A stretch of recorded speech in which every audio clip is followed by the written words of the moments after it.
Tyre puncture झाले.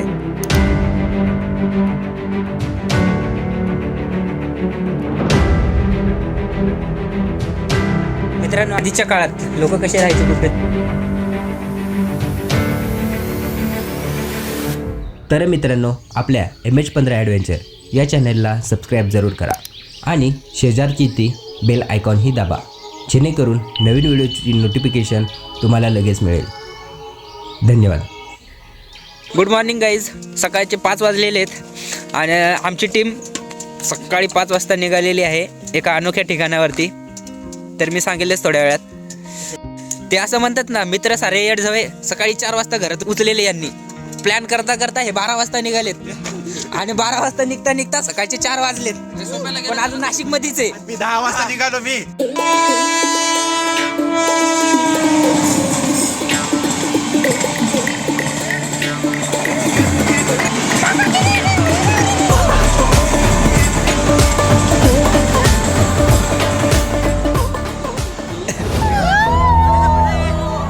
आज आपण पोहोचलो आहोत महाराष्ट्राच्या इतिहासाचा आणि निसर्गाचा अनमोल ठेवा असलेल्या हरिश्चंद्रगडावर. साहस, निसर्ग आणि इतिहास यांची सांगड घालणारा हरिश्चंद्रगड आणि त्याचं हृदय म्हणजे कोकणखडा. हरिश्चंद्रगड हा महाराष्ट्रातील साहसप्रेमींसाठी एक पर्वणीच आहे. या ठिकाणी फक्त ट्रेकच नाही, तर अनुभव आहे तो निसर्गाची संवाद साधण्याचा आणि स्वतःला ओळखण्याचा.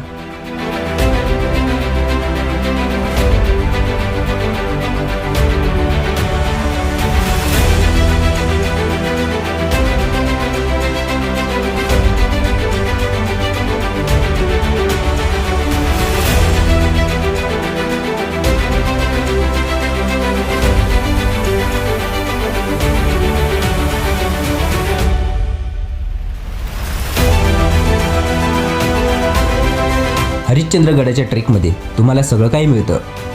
घनदाट जंगलं, उंच चढाई, ऐतिहासिक स्थळं आणि निसर्गाचं भव्य दर्शन.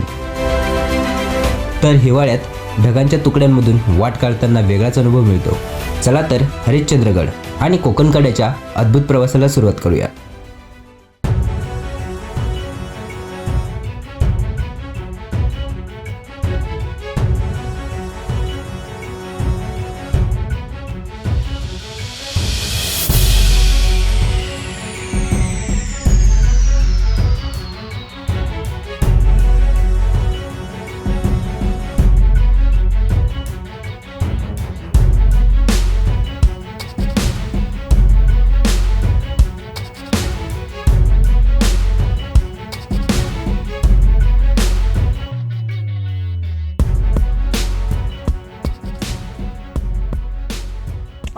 फायनली आम्ही हरिश्चंद्राच्या पायथ्याखाली आलेलो आहे.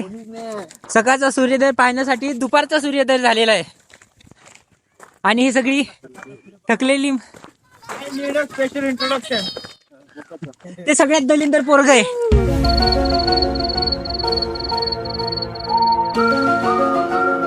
बेस पाशी आलेलो आहोत आणि हे सगळे आताच थकलेत.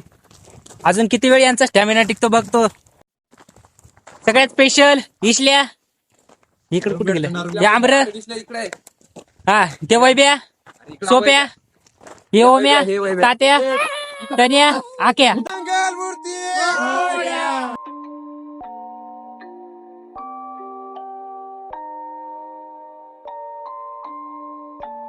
Rage on that beat, going crazy.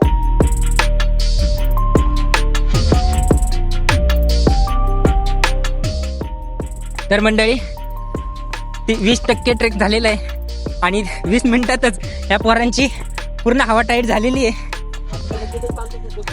आणि आमचा तात्या तो पार तिकडे गेलाय. इसले इकडे, तात्या तिकडे, वैबाई इथे आणि हे आरशाबाई इथं.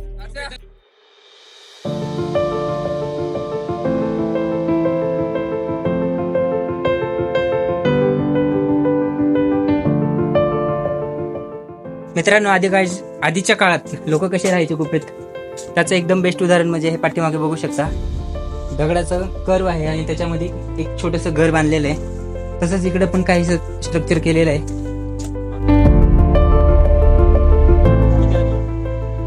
अजून किती बाकी रे? अरे अजून इथंच आहे, थोडंच बाकी आहे. सह्याद्रीच्या पर्वतरांगेमध्ये वसलेला हा किल्ला अनेकांच्या स्वप्नातला डेस्टिनेशन आहे. इथं पोहोचण्यासाठी विविध मार्ग आहेत. नाळीची वाट, पाचनई किंवा तोलीच्या वाटेने प्रत्येक वाट ही वेगळीच, पण अनुभूती एकच, रोमांचकारी. हरिश्चंद्रगडाचा इतिहास हजारो वर्षांचा आहे. गडाचे उल्लेख पुराणात सुद्धा सापडतात. इथल्या हरिश्चंद्रेश्वर मंदिराची स्थापत्यकला आणि कोरीव शिल्प भारतीय स्थापत्यकलेचे उत्तम उदाहरण आहे. या गडाने सातवाहन, मोगल, पेशवे अशा अनेक राजवटी पाहिल्या आहेत.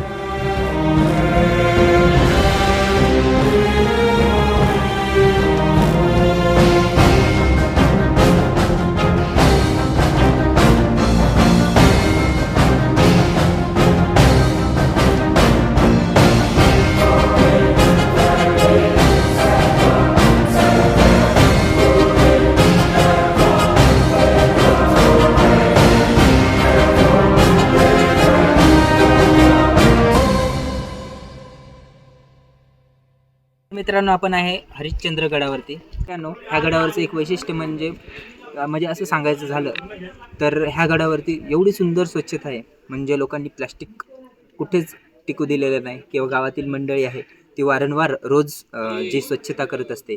आणि जे पर्यटक मंडळी आहे त्यांनी पण खबरदारी घेतलेली आहे की इथल्या म्हणजे ज्या ठिकाणाची स्वच्छता राखावी. तसंच असेच ठिकाणं महाराष्ट्रात बाकीच्या पण ठिकाणी आपण राखले पाहिजे. आपल्या जे महाराष्ट्रातील किल्ले आहेत तिथे पण आपण स्वच्छता मोहीम राबवली पाहिजे. जे राबवत आहेत पण एक पर्यटक म्हणून कर्तव्य आहे की येथील जे ठिकाण आहेत त्यांची कुठलीही हानी होता कामा नाही. तसेच स्वच्छता राखावीत. जसे की ह्या किल्ल्यावरती किंवा ह्या गडावरती स्वच्छता राखलेली आहे. प्रत्येक ठिकाणी स्वच्छता आहे. प्रत्येक ठिकाणी ज्या कचराकुंड्या आहेत त्याचा पुरेपूर वापर केलेला आहे. आणि पुन्हा एकदा येथील ग्रामस्थ त्यांचे मी आभार मानतो. आणि जे आपण एंट्री फी देतो त्या एंट्री फीचं खरंच सार्थक होतं आहे याचा अभिमान वाटतो. धन्यवाद.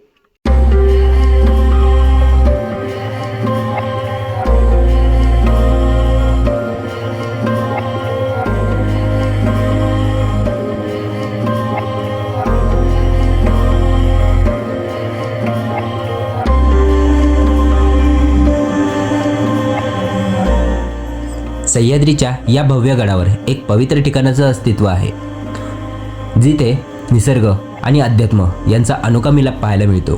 ती म्हणजे पाण्यातील महादेवाची पिंड, अर्थातच केदारेश्वर गुहेत. नमस्कार मंडळी. तर आता आपण जी शिवलिंग आहे पाण्यामधली ती बघण्यासाठी जाणार आहोत. तर कुठं जाणार आहोत तर हे मंदिर आहे आणि मंदिराच्या इथून असं चालत यायचं. चालत आले की अगदी बरोबर खाली येथे शिवलिंग आहे. हरिश्चंद्रगडावर वसलेली केदारेश्वर गुहा ही केवळ धार्मिक जागा नाही तर निसर्गाची अद्भुत निर्मिती आहे. या गुहेत वसलेली महादेवाची पिंड वर्षभर पवित्र पाण्यात बुडलेली असते. पिंडीभोवती 4 खांब आहेत. त्याचं प्रतिनिधित्व सत्ययुग, त्रेतायुग, द्वापारयुग आणि कलियुग असं मानलं जातं. आज या खांबापैकी एक खांब शिल्लक आहे, जो कलियुगाचं प्रतीक आहे. असं सांगितलं जातं या खांबाचा नाश हे युग संपल्याचं सूचक असेल. मित्रांनो, थोड्याच वेळाच्या प्रतीक्षेत आपण कोकण कड्यावरती आपण पोहोचणार आहोत. आता आपण पोहोचलो आहोत कोकण कड्याजवळ. हा कडा महाराष्ट्रातील सर्वात उंच आणि धोकादायक अशा कड्यांपैकी एक आहे. 3500 फूट उंचीचा सळसोट कडा, इथून दिसणारा सूर्यास्त आणि ढगांनी झाकलेली दरी ही अनुभूती शब्दात मांडता येणारी नाही. इथं उभं राहून मिळणारा थरार आणि निसर्गाची महिमा दोन्ही आपल्याला भारावून टाकतो.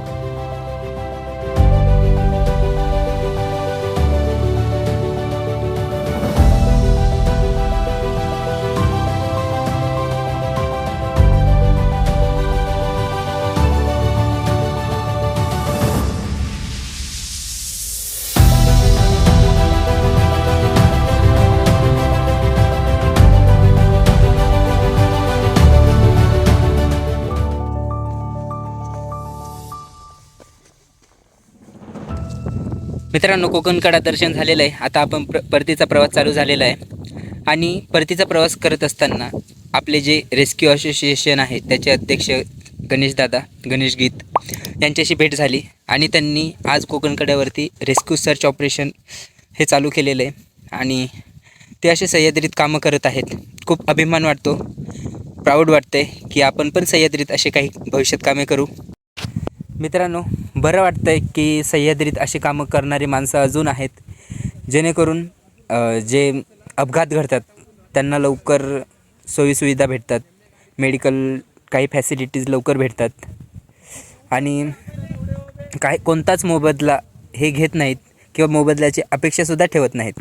मित्रांनो, टवाळखोरपणा करू नका, कारण की जेणेकरून असे गडावरती अपघात होणार नाहीत आणि तुम्हाला पण त्रास होत असतो आणि जे समोरचे व्यक्ती असतात किंवा रेस्क्यू करणारे असतात त्यांनासुद्धा ताण असतो.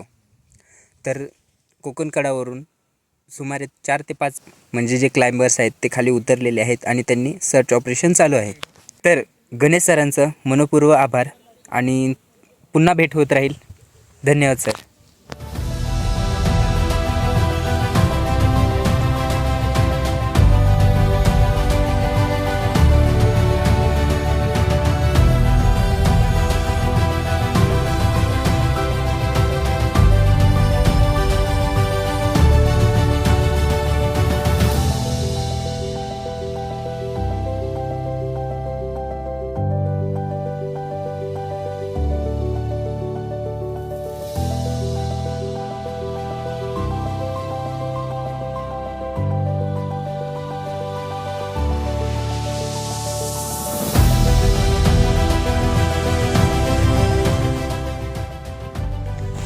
बघू आता काय भेटतंय, पंचर आहे की नाही.